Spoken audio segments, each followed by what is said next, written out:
बीते लोकसभा चुनाव में कांग्रेस नेता राहुल गांधी ने 2 सीटों से जीत दर्ज की।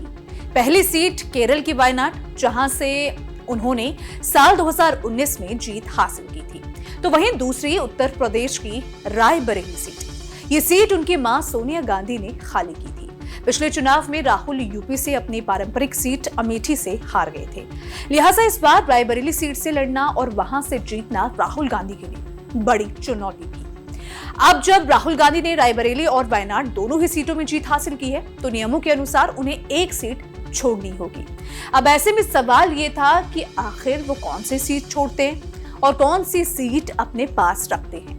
इन सवालों के जवाब कांग्रेस अध्यक्ष मल्लिकार्जुन खड़गे ने सोमवार को दे दिए। राहुल गांधी ने वायनाड सीट छोड़ने का फैसला लिया, लेकिन इससे भी बड़ी बात यह है कि अब वायनाड सीट कांग्रेस ने राहुल गांधी की बहन प्रियंका गांधी को इस सीट से प्रत्याशी बनाया है। अब ऐसे में प्रियंका गांधी इस सीट को जीतकर अपनी संसदीय पारी की शुरुआत कर सकती हैं। वायनाड सीट कांग्रेस के लिए काफी सेफ सीट है, जिसकी वजह से वायनाड से प्रियंका गांधी का उपचुनाव जीतना मुश्किल नहीं होगा। आखिर राहुल गांधी ने रायबरेली सीट क्यों रखी और वायनाड की सीट क्यों छोड़ी, और वायनाड की सीट प्रियंका गांधी को क्यों दी गई?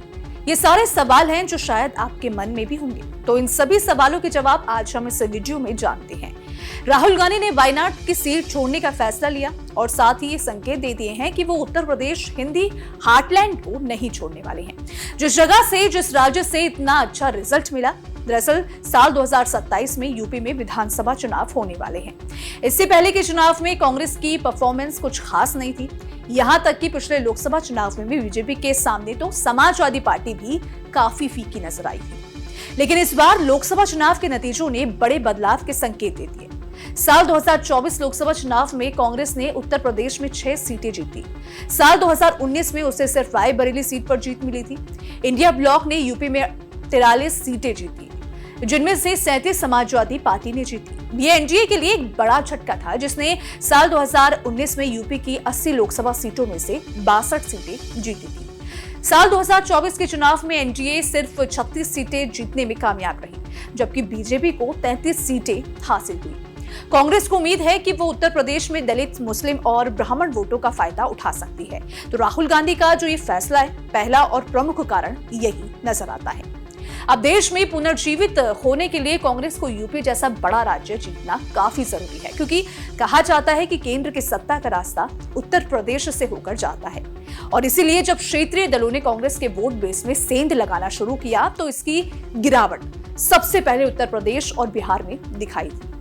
केंद्र की सत्ता पर भी इसकी पकड़ ढीली होने लगी। अगर कांग्रेस को अपने दम पर केंद्र की सत्ता में आना है, तो उसे खुद उत्तर प्रदेश में पुनर्जीवित करना होगा।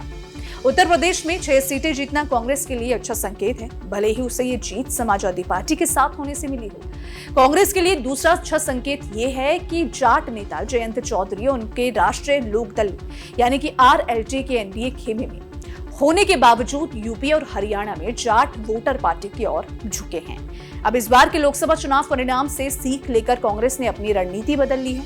महाराष्ट्र, राजस्थान और यूपी में अच्छे प्रदर्शन से कांग्रेस को एक उम्मीद जगी है और इसके परिणाम स्वरूप उसकी रणनीति बदलाव आया है। ये सफल होगा या नहीं, ये तो समय ही बताएगा। अब बीजेपी को चुनौती देनी है तो लड़ाई वहां लड़नी होगी जहां भगवा पार्टी मजबूत है, ना कि दक्षिण से। बीजेपी हिंदी हार्टलैंड में काफी मजबूत है, दक्षिण में वो अब भी जमीन तलाशने की कोशिश कर रही है, लेकिन अब तक बहुत ज्यादा सफल नहीं हो पाई है। यानी कांग्रेस को अगर आने वाले सालों में खुद को बीजेपी से मजबूत दिखाना है, तो उन्हें ये मजबूती उत्तर प्रदेश से दिखानी होगी, और खास तौर से उत्तर प्रदेश से ही मिलेगी, जहां लोकसभा की 80 सीटें हैं। यही वजह है कि राहुल गांधी ने वायनाड की जगह रायबरेली सीट को चुना है। तो खैर, इसको लेकर आपकी क्या राय है? आप अपनी राय कमेंट सेक्शन में जरूर बताइएगा। वीडियो पसंद आए तो वीडियो को लाइक और शेयर करना ना भूलें। धन्यवाद।